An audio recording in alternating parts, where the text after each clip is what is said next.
এটা রবীন্দ্রনাথের বাংলা, এটা নেতাজির বাংলা, এটা আম্বেদকরের বাংলা, এটা গান্ধীজির বাংলা, এটা নজরুলের বাংলা, এটা রবীন্দ্রনাথ, স্বামী বিবেকানন্দ, রামকৃষ্ণের বাংলা।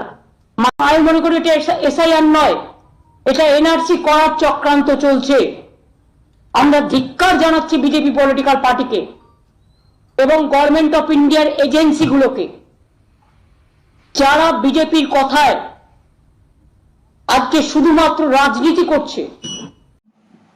একদম ঠিক বলেছেন আমাদের মাননীয় সিএম ম্যাডাম। এটা রবীন্দ্রনাথের বাংলা, কিন্তু এই বাংলাতেই তার ছবি পুড়িয়ে দেওয়া হয় আর প্রতিবাদের ভাষা হিসাবে দেখানো হয় যে আমরা তো কিছুই জানি না। এটা রবীন্দ্রনাথের বাংলা হতে পারে, কিন্তু এখানেই শিক্ষাক্ষেত্রে ব্যাপক দুর্নীতি হয় আর সেই দুর্নীতির দায়ে প্রাক্তন শিক্ষামন্ত্রীকে জেলেও যেতে হয়। এটা কি লজ্জার নয়? এটা বিদ্যাসাগরের বাংলা, তার মূর্তিকেও ভেঙে দেওয়া হয় এখানে। এটা বিবেকানন্দেরও বাংলা, একদম সঠিক। যে বিবেকানন্দ বলেছিলেন গর্ব করে বলো আমি হিন্দু, আর সেই হিন্দুদের ঘরবাড়ি পুড়িয়ে দেওয়া হয়, মূর্তি ভেঙে দেওয়া হয়, এমনকি মায়ের বিসর্জনের জন্য হাইকোর্ট থেকে পারমিশন নিতে হয়। এটা রামকৃষ্ণেরও বাংলা। কিন্তু কোনো ভক্ত যদি প্রভু রামের নাম নেয় সেটাকে অপরাধ বলে ধরা হয়। এখন বলুন বাস্তবের সঙ্গে অবাস্তবের মিল কোথায়? উনি যেটা বললেন যে এসআইআর নয়, এটা অ্যাকচুয়ালি এনআরসি করতে চাইছে কেন্দ্র সরকার দ্বারা প্রভাবিত হয়ে নির্বাচন কমিশন, ইলেকশন কমিশন। কিন্তু এসআইআর এর আসল লজিক কি, তথ্য কি?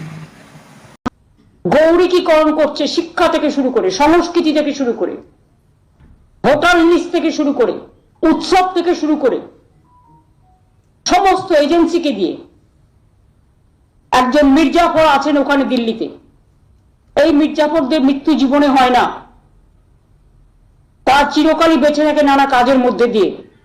এই মির্জাফররা মনে করেছেন তারাই শেষ কথা বলবে, কিন্তু তারা যদি এসব করতে যান তাহলে কিন্তু দাঙ্গা থেকে শুরু করে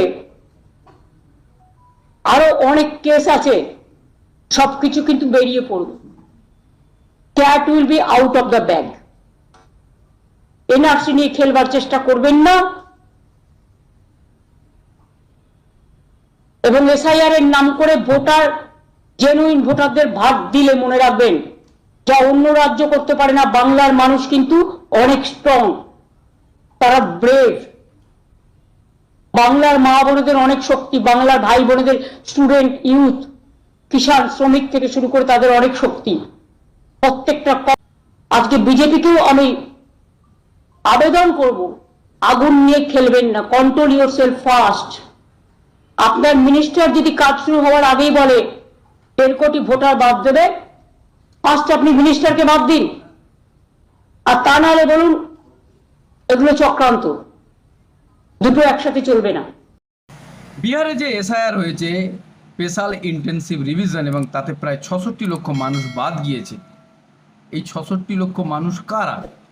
যারা অবৈধভাবে এখানে রয়েছে, অনৈতিকভাবে এখানে রয়েছে, অসাংবিধানিকভাবে এখানে রয়েছে, যাদের কাছে রেশন কার্ড তো আছে কিন্তু সেটা বৈধতা নেই, যাদের কাছে আধার কার্ড আছে তার কোনো বৈধতা নেই।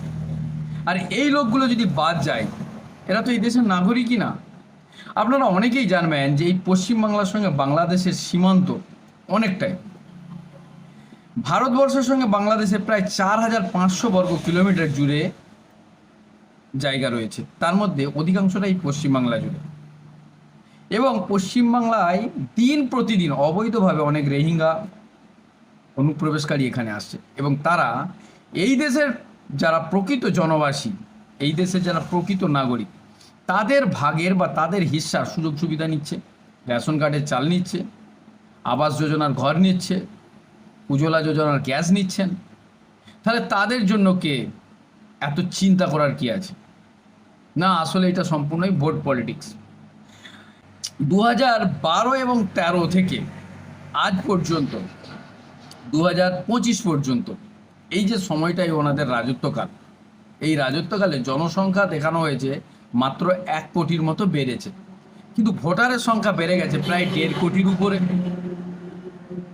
তাহলে কি তার তদন্ত হওয়া উচিত নয়? তার প্রক্রিয়া হওয়া উচিত নয় যে আসল প্রকৃতপক্ষে কতজন এই দেশের প্রকৃত নাগরিক আর কতজন অবৈধভাবে এই দেশে রয়েছে? আগামী 15ই অক্টোবরের মধ্যে রাজ্য সরকারকে মানে মমতা ব্যানার্জির সরকারকে এই এসআইআর এর নোটিশের প্রকৃত যে প্রসেস সেটা তৈরি করে ফেলতে হবে এবং আগামী 7 দিনের মধ্যে এই প্রসেস প্রক্রিয়া চালু করার নির্দেশও দিয়েছেন, যেটার কথা মাননীয়া বললেন। এখন নির্বাচন কমিশন গতকাল কোলাঘাট, পূর্ব মেদিনীপুর, বাঁকুড়া, ঝাড়গ্রামে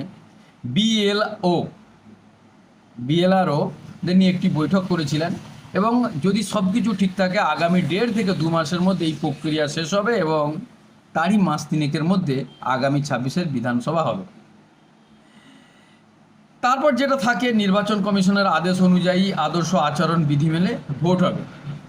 কিন্তু এটাও তো সত্য যে যদি এই এসআইআর হয় তাহলে এতে শাসকের ঘুম উড়ে যাওয়ার মতো কি কারণ থাকতে পারে? কেন দিদি এইটাকে রুখে দিতে চাইছেন বা বাংলায় হতে দিতে চাইছেন না? কখনো বলছেন নির্বাচন কমিশনের অফিস ঘেরাও করা হবে বা কখনো বলছেন যে এটা এখানে মেনে নেওয়া হবে না। কারণ একটাই, ভোট পলিটিক্স। আর কি হতে পারে? আমার প্রিয় দর্শক বন্ধুরা, আজকের এই ভিডিওটা সংক্ষেপে সমাপ্ত করলাম। আপনাদের কি মতামত যে এসআইআর পশ্চিমবঙ্গের রাজনীতির ক্ষেত্রে হোক বা ভৌগোলিক দিক থেকে হোক বা অর্থনৈতিক দিক থেকে হোক, এসআইআর কি এখানে চালু হওয়ার প্রয়োজন আছে কি নয়, সেটা আপনাদের মূল্যবান মতামত কমেন্ট বক্সে লিখে জানাবেন। এখন এই পর্যন্তই, আমায় অনুমতি দিন। জয় হিন্দ, জয় ভারত। আসছি পরবর্তী কোনো খবর নিয়ে। দেখতে থাকুন এসবি নিউজ। নমস্কার।